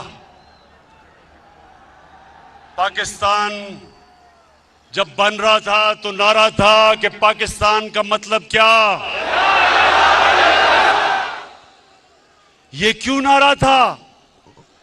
ये नारा एक गैरतमंद कौम का था कि अल्लाह तेरे सिवा कोई खुदा नहीं, ला इलाहा इल्लल्लाह इंसान को गैरत देता है। मेरे पाकिस्तानियों, ये याद रखना कि सारी दुनिया उस इंसान की इज्जत करती है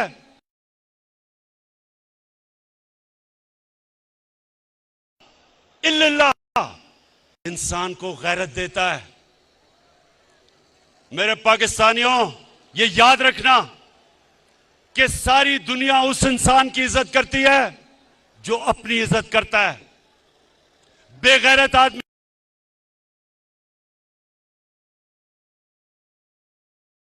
की कोई इज्जत नहीं करता।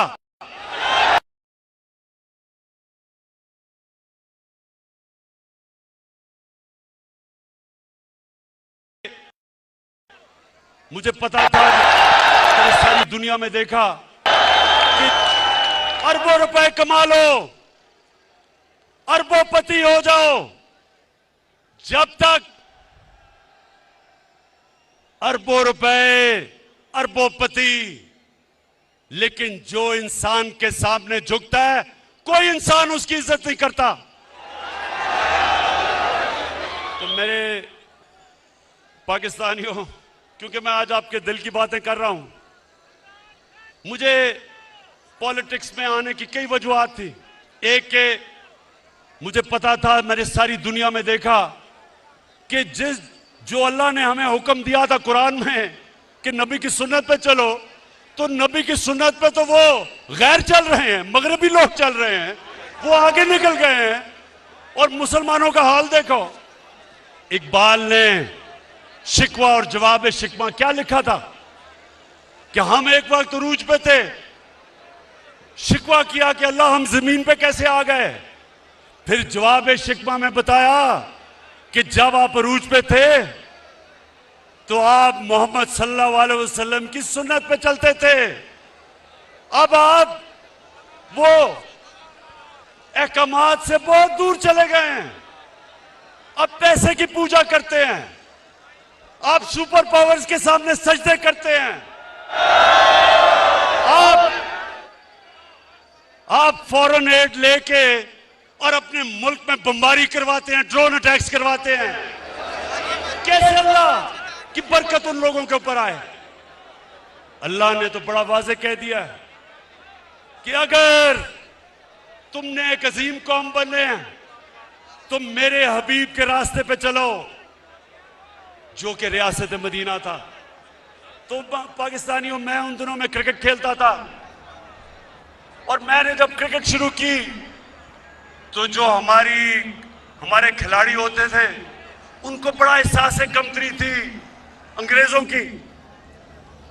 तो हम जब मैच में जाते थे पहले से ही हमारी टीम हारी हुई होती थी कि जी हम अंग्रेज को तो हरा ही नहीं सकते, पहले से हार माने हुए होते थे। और जब हमने जीतना शुरू किया हमारी टीमें इतनी कमजोर नहीं थी, इतनी ताकतवर नहीं थी।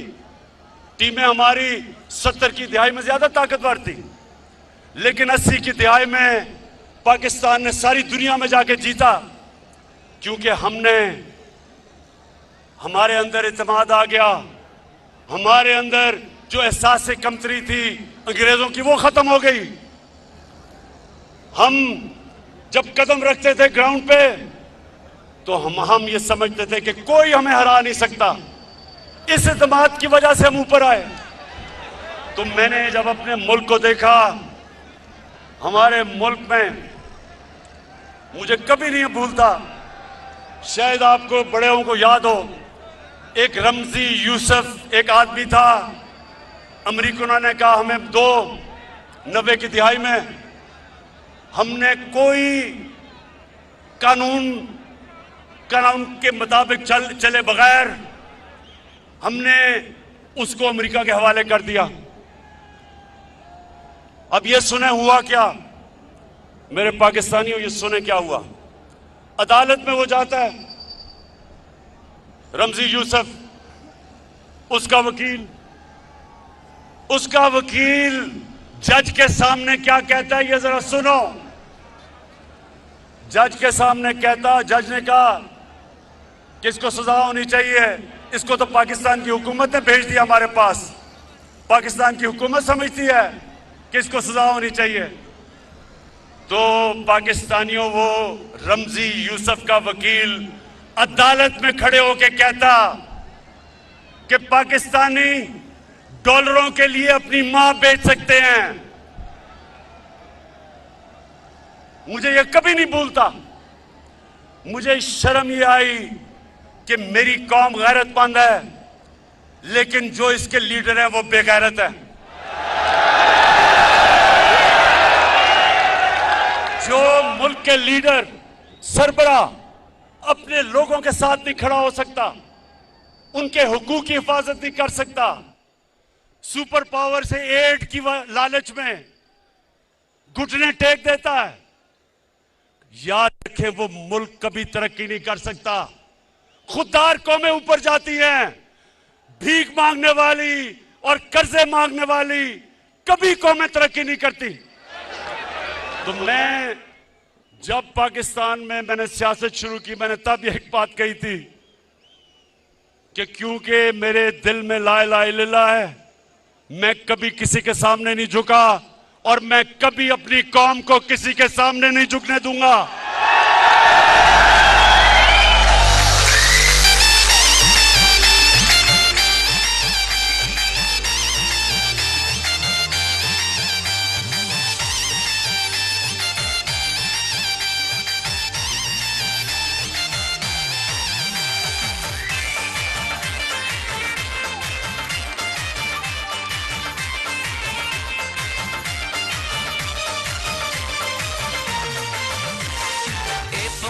टोलो बांध ग्रान पता मणियमा ए पमंगा टोलो बांध ग्रान पता मणियमा। माशाल्लाह माशाल्लाह, मेरी कौम का बड़ा स्टेमिना है।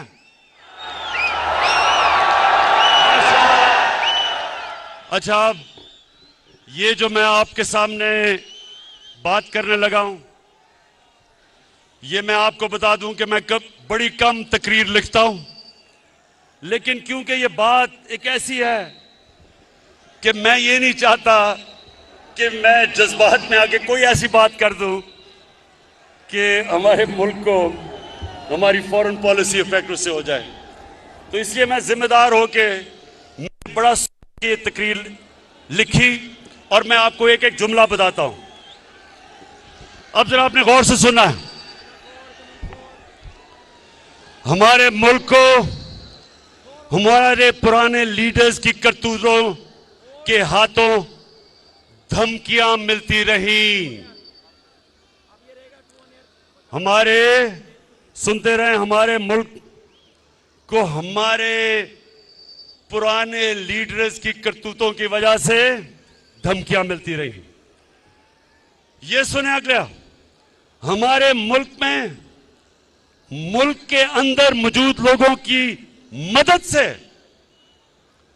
हुकूमतें तब्दील की जाती रही। समझ गए? अपने लोगों की मदद से हुकूमतों को तब्दील किया। भुट्टो, जुल्फिकार अली भुट्टो, उसने जब मुल्क को आजाद फॉरेन पॉलिसी देने की कोशिश की, जुल्फिकार अली भुट्टो, मेरे उससे बहुत इख्तलाफात होंगे लेकिन मुझे उसकी खुददारी हमेशा पसंद थी। तो उसने मुल्क को जब आजाद फॉरेन पॉलिसी देने की कोशिश की तो फजलुर रहमान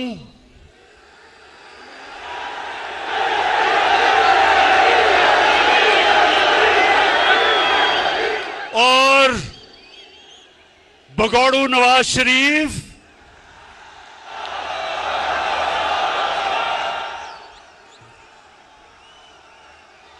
इनकी सुनते रहें, सुने सुने सुने सुने, अभी मैं अभी आता हूं कि इन दोनों की उस वक्त की पार्टियों ने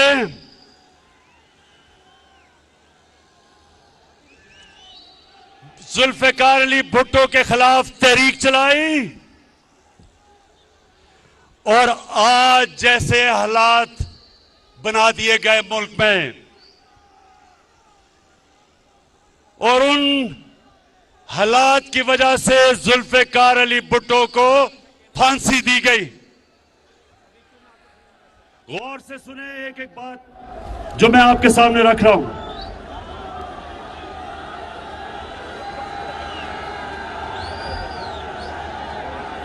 आज क्या हुआ? आज आ रही आवाज?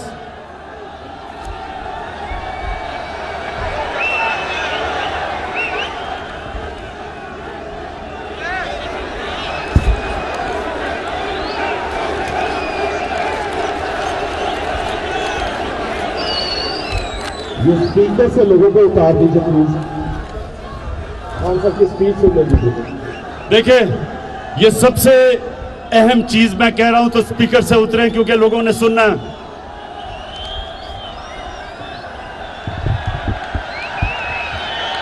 अच्छा, आवाज आ रही है?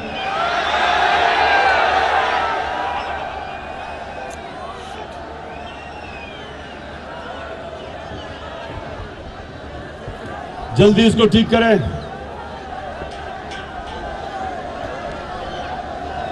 स्पीकर से उतरो, उन्हें आवाज नहीं आ रही।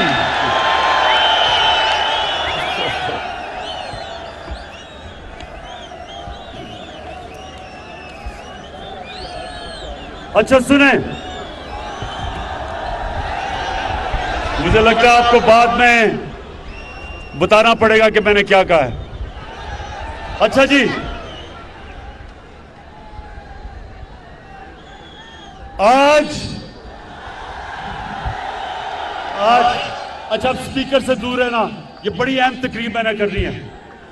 आज उसी भुट्टो के दामाद आसिफ जरदारी सबसे बड़ी बीमारी,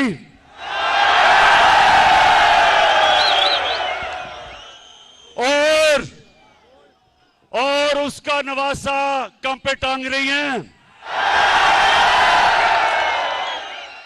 दोनों कुर्सी की लालच में अपने नाना की कुर्बानी को बुलाकर इसके कातलों के साथ बैठे हुए हैं और उनकी वकालत कर रहे हैं। यानी शर्म नहीं आती कि सियासत तो करनी है नाना के ऊपर, और जिन लोगों ने उसको फांसी दिलवाई थी अपनी कुर्सी की खातिर उनके साथ घुसे हुए हैं दोनों अंदर। शर्म करो, शर्म करो।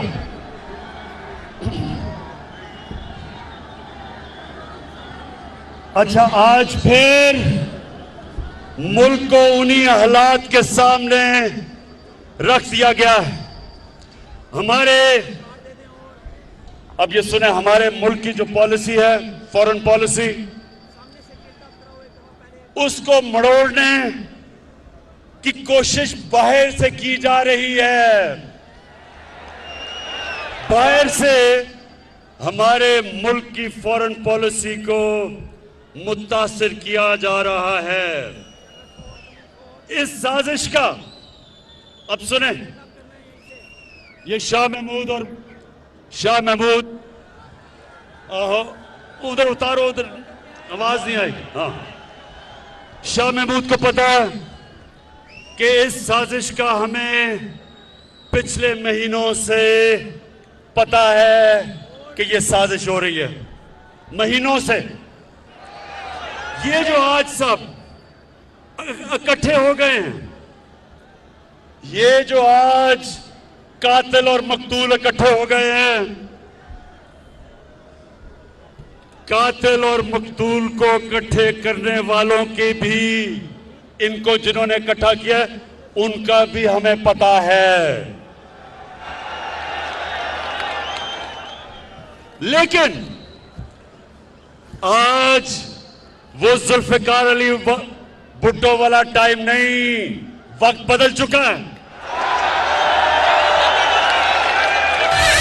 लीडर हमारा खान है, इंसाफ की पहचान है, नया चाहता पाकिस्तान है, फखेर लीजिए इमरान है सबकी जान।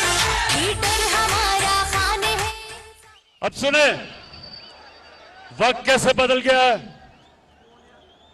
पाकिस्तानियों, एक अंग्रेजी में सेइंग है कि you only cross the river once, मतलब कि जब आप दरिया पार कर रहे होते हो तो वो दरिया नहीं रहता, वो पानी निकल जाता है, वक्त निकल जाता है।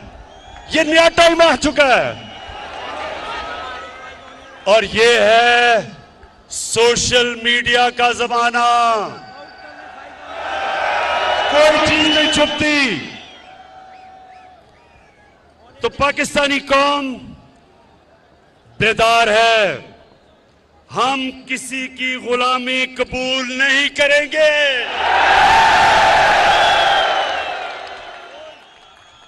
हम सबसे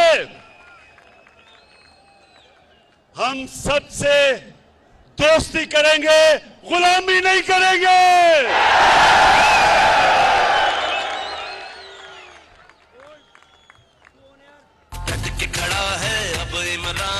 ठीक करेगा सब कप्तान, नया बनेगा पाकिस्तान, नया बनेगा पाकिस्तान, नया बनेगा पाकिस्तान। डट के खड़ा है अब इमरान, नया बनेगा पाकिस्तान। डट के खड़ा है अब इमरान। हमारे, अब ये सुने,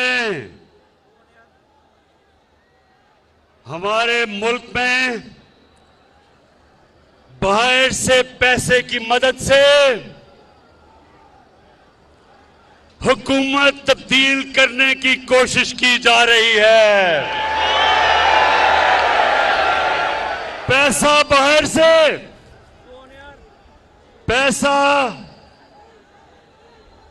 पैसा बाहर से है, लोग हमारे इस्तेमाल हो रहे हैं,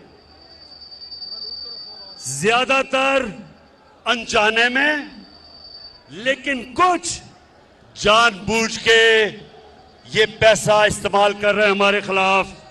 और वो मैं अभी आगे बताता हूं। पाकिस्तानी कौम ने,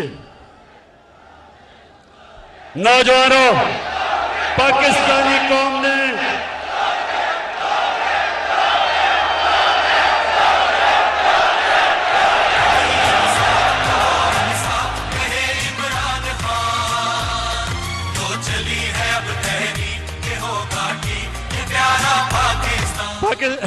पाकिस्तानी कौम ने यह फैसला करना है कि वो बाहर के अरबों रुपए लेके हुकूमत के खिलाफ साजिश करने वाले गुलामों को कामयाब होने देंगे। मैं यही इसलिए आपको आज बुलाया था मेरे पाकिस्तानियों, मैंने आपको बुलाया इसलिए था, जो एक डेमोक्रेट होता है वो अवाम के पास जाता है, वो किसी के पास झुकता नहीं, हाथ नहीं फैलाता, अपनी अवाम के पास जाता है।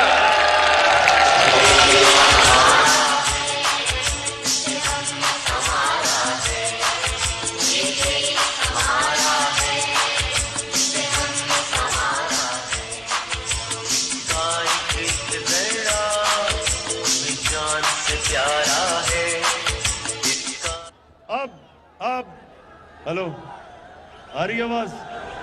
फिर कुछ सबसे इंपॉर्टेंट बात करने लगा हूं, आवाज आनी चाहिए। हेलो, हाँ, शाबाश। और उसको स्पीकर को सही रखें क्योंकि आवाज नहीं आती। अच्छा जी, हमें पता है कि किन किन जगहों से बाहर से हम पे दबाव डालने की कोशिश की जा रही है, हमें पता है। लेकिन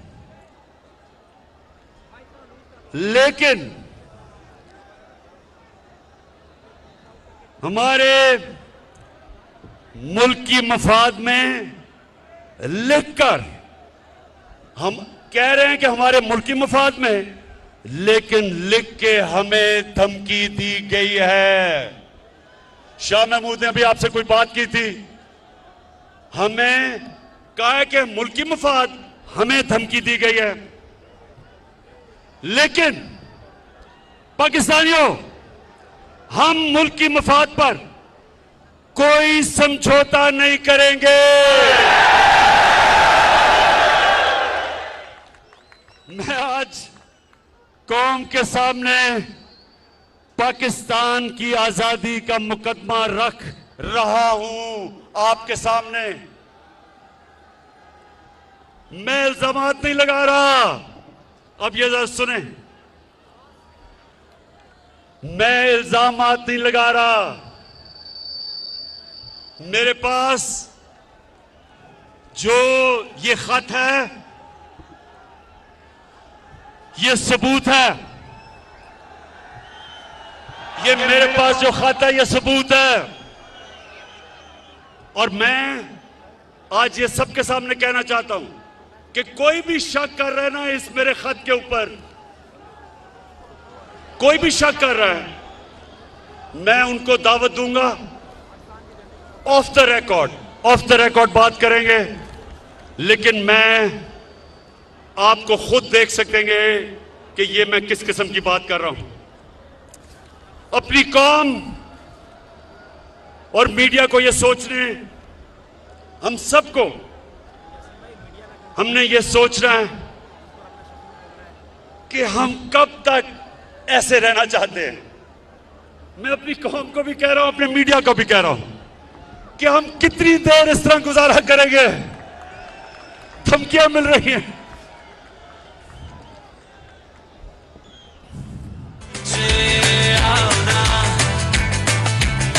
लड़ो मुझसे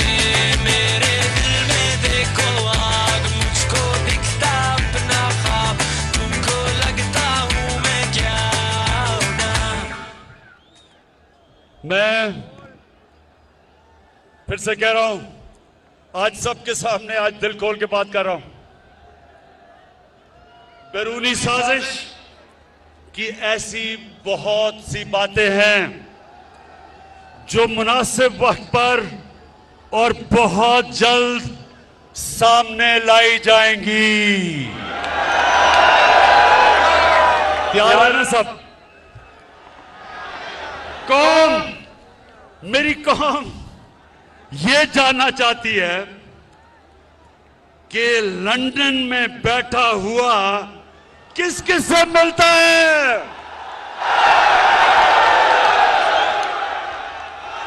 फिर से ये जो गोल मोल गोंगलू किस किस से मिलता है लंदन में बैठा हुआ, और पाकिस्तान में बैठे हुए किरदार किसके कहने के ऊपर चल रहे हैं? पाकिस्तानी किरदार किसके कहने पे चल रहे हैं? आपको अंदाजा है किसके कहने पे चल रहे हैं? बताओ।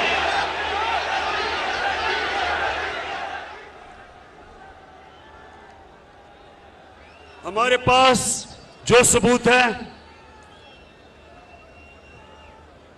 हर चीज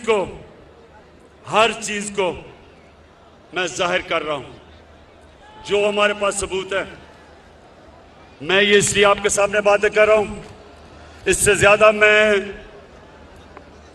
तफसील में इसलिए बात नहीं कर रहा क्योंकि मेरी सबसे बड़ी कोशिश होती है कि मेरे मुल्क के मफादात की हिफाजत की जाए।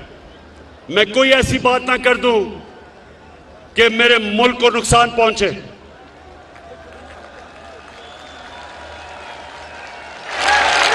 इसलिए मैंने आपसे पूरी बात नहीं की, नहीं तो मैं वो बता भी सकता था।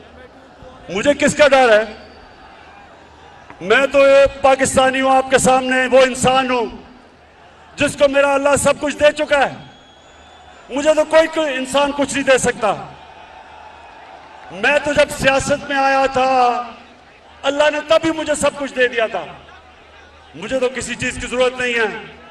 अपने घर में रहता हूं, अपने घर के पैसे देता हूं, खर्चा बर्दाश्त करता हूं। कोई मेरा कैंप ऑफिस नहीं है। मेरा चैलेंज है कि पाकिस्तान की तारीख में किसी वजीर आजम ने अपनी कौम का पैसा इतना कम खर्च नहीं किया जो मैंने किया है। अब इमरान ठीक करेगा सब कप्तान, नया बनेगा पाकिस्तान, नया बनेगा पाकिस्तान, नया बनेगा पाकिस्तान, डट के खड़ा है अब इमरान, नया बनेगा। मेरे पाकिस्तानियों एक चीज याद रखना,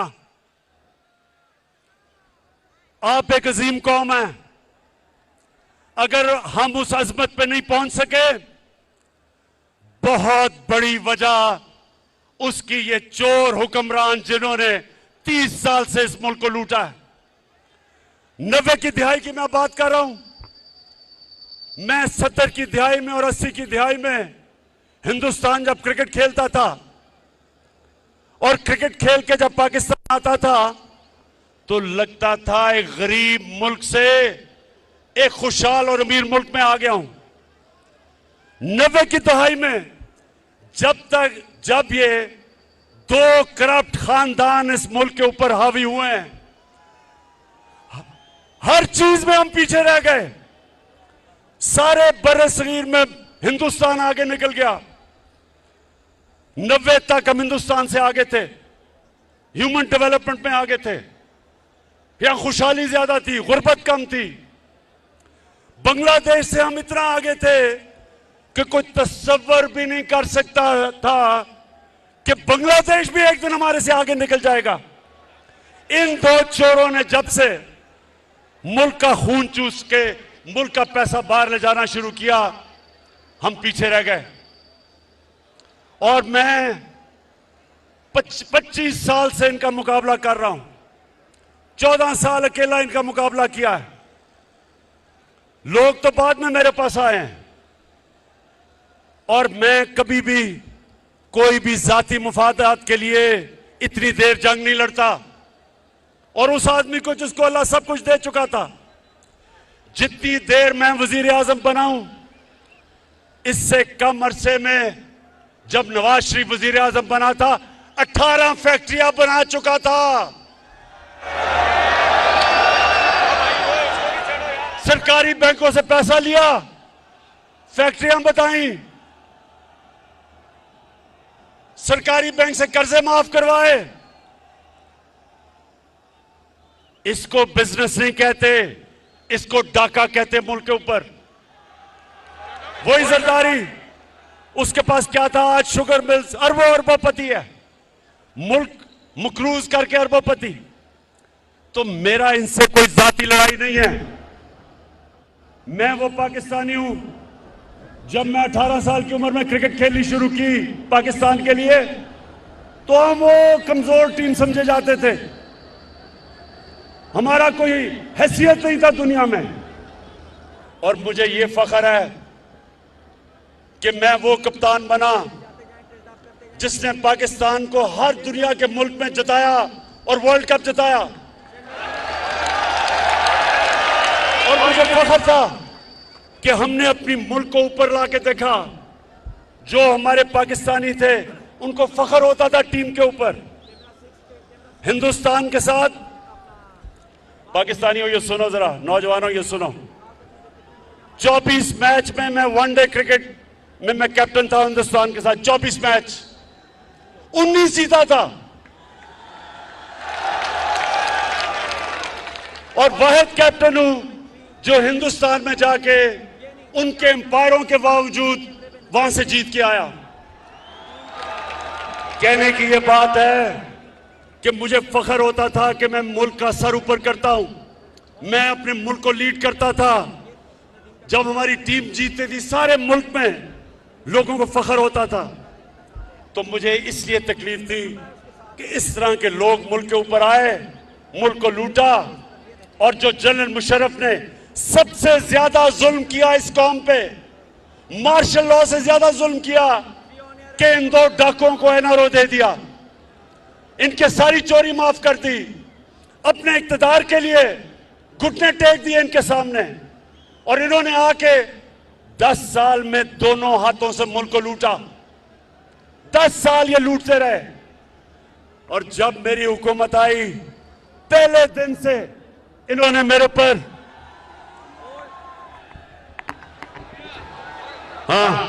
पहले दिन से मुझे ब्लैकमेल करना शुरू किया कि इमरान खान, अगर तुमने हुकूमत चलानी है तो हमारी चोरी और डाके माफ करने पड़ेंगे, एनआरओ देना पड़ेगा। इनका जुल्म है अपने ही सहना, सोच लिया है चुप नहीं रहना। इनका जुल्म है अपने ही सहना, सोच लिया है चुप नहीं रहना। सच का कफन है सर पर पहना। अच्छा सुनो, अब सारी कौम, मेरी सारी कौम देखेगी जब वोटिंग होगी, जब पाकिस्तान की पार्लियामेंट में वोटिंग होगी, मेरी कौम सब देखेगी। एक एक आदमी को आप देखना, जो वह वोट डालने जा रहेगा हमारी तरफ से, मैं आज उनको एक पैगाम देना चाहता हूं कि ये ना करना, ये आप ना करना। इस कौम ने कभी आपको माफ नहीं करना। आप जितना मर्जी कहें,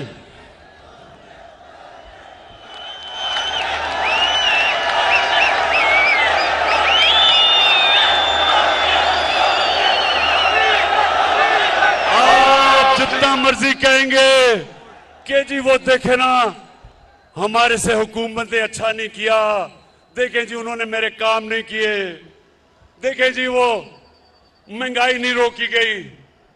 आपके पास जो रास्ता था वो एक ही है, जमहूरियत में एक रास्ता है, रिजाइन करो। अगर आपको हुकूमत नहीं पसंद आ रही तो रिजाइन करो। लेकिन 25 करोड़ रुपए सामने रख के और कहना कि जी तब आपका ज़मीर जाग जाए, वो कौम नहीं मानने लगी। कौम आपको माफ नहीं करेगी, ये कौम आपको माफ नहीं करेगी। सोशल मीडिया का जमाना है, हमेशा जब वो ज़मीर फरोश को प्रेस करेंगे तो आपकी शक्लें आ जाएंगी सामने। और आज मैं अपने नून लीग और पीपल्स पार्टी के एमएनएस को भी आज पैगाम देना चाहता हूं। मुझे ये बताएं कि आपने तो सारा वक्त कहा था कि नून लीग वालों कि जरदारी का पेट फाड़ के चोरी का पैसा निकालना था आपने। तो जब से वो इकट्ठे हुए हैं, चेरी ब्लॉसम और जरदारी, जब से ये इकट्ठे हुए हैं, जब से ये इकट्ठे हुए हैं, तो इनको भूल गया है, इनको भूल गया है कि जरदारी चोर था। इसका मतलब कि वो सिर्फ चोर बुरा तब तक है जब तक आपके साथ नहीं है। इसका मतलब चोरी बुरी नहीं है, इसका मतलब चोरी बुरी चीज नहीं है। यानी कोई भी, इसलिए तो मैं पाकिस्तानी हूं, इसलिए मैंने रहमतुल्लिल आलमीन अथॉरिटी बनाई है। मैं अपने बच्चों को बताना चाहता हूं कि नबी की सीरत क्या है, नबी का पैगाम क्या था, दुनिया का सबसे अजीम इंसान बना, दुनिया का सबसे अजीम लीडर वो बने, उनका रास्ता क्या था। इसलिए हमने रहमतुल्लिल आलमीन अथॉरिटी बनाई है कि पाकिस्तान के बच्चे बच्चे को पता चल जाए, अच्छे बुरे की तमीज उसमें आ जाए, वो हक के ऊपर खड़ा हो, वो बदी के खिलाफ खड़ा हो, वो ये ना कहे कि चोरी सिर्फ बुरी तब है जब मेरी ऑपोजिशन चोरी करती है, वो मेरे साथ मिल जाए तो चोरी ठीक है। और पीपल्स पार्टी वाले आप बताओ, 20 साल आप अपने लोगों को बताया कि नवाज शरीफ और शहबाज शरीफ से बड़े डाकू कोई नहीं, तो आप इकट्ठे हो गए हो। और बिलावल, जो तुम पॉलिटिक्स कर रहे हो नाना के ऊपर, ये तो नाना के कातिल हैं जिनके साथ बैठ गए हो।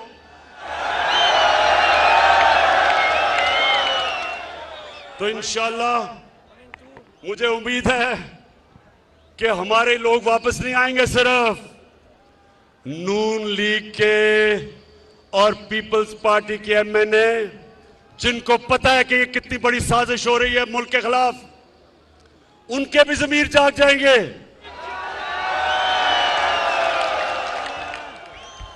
अल्लाह कहता है कुरान में, मैं जब चाहूं किसी को सीधे रास्ते पे लगा सकता हूं, कोई भी सीधे रास्ते पे लग सकता है। तो मैं इन सारे पार्टीज के, नून लीग और पीपल्स पार्टी और फजल रहमान, वैसे फजल रहमान मुझे तुम्हारी समझ नहीं आई,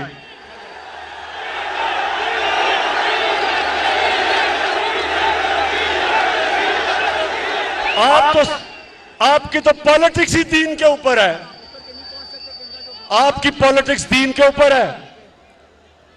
और कौन, अल्लाह किसको, अल्लाह वो किसको सादत बख्शता है कि यूनाइटेड नेशंस में जाके अपने नबी सल्लल्लाहु अलैहि वसल्लम के साथ खड़ा हो और उसकी शान में जो गुस्ताखी होती है, किसको अल्लाह वो इतना बड़ा इनाम बख्शता है कि वो जाके यूनाइटेड नेशंस में इस्लामोफोबिया के खिलाफ रेजोल्यूशन पास करवाता है और 15 मार्च को इस्लामोफोबिया का दिन बनाया जाता है। फजल रहमान, आपको तो अल्लाह ने नहीं ये इज्जत बख्शी, और उसकी वजह है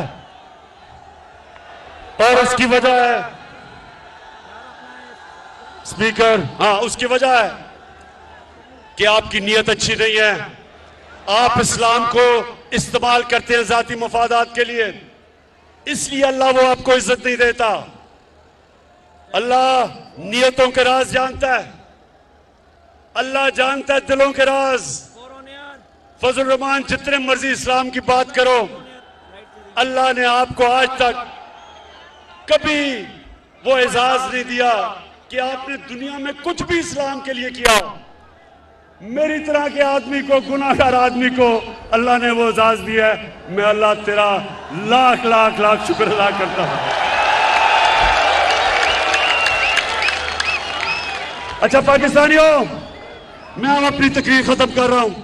मुझे पता आप जाना नहीं चाहते, मुझे पता है, लेकिन मैं तकरीर सिर्फ एक चीज पे खत्म करता हूं। आपने सबने मेरे से एक वादा करना है, एक वादा करना है कि आप मेरी कौम कभी इजाजत नहीं देंगे किसी पाकिस्तानी हुक्मरान को कि मेरी कौम को किसी के सामने झुकने दो। हाँ बताएं, कभी इजाजत ना देना, कभी आपने इजाजत नहीं देनी किसी हुक्मरान को। वो किया जो उन्होंने हमारे पाकिस्तान में अमेरिका की जंग लड़के किया, उसमें शिरकत करके 80,000 पाकिस्तानियों की कुर्बानी दिलवाई, हमारे कबायली इलाके को बर्बाद करवा दिया। कबायली इलाके के लोगों के जो मुश्किलात का सामना करना पड़ा, ज़कात लेने वाले देने वाले ज़कात लेने वाले बन गए, 35 लाख लोगों को नकल मकानी करवाई। कभी मेरी कौम किसी हुक्मरान को आपने इजाजत नहीं देनी कि हमारे मुल्क के मफादात के खिलाफ, हमारे लोगों के हकूक के खिलाफ कोई भी हुक्मरान जाए। पाकिस्तान जिंदाबाद, पाकिस्तान पाइंदाबाद।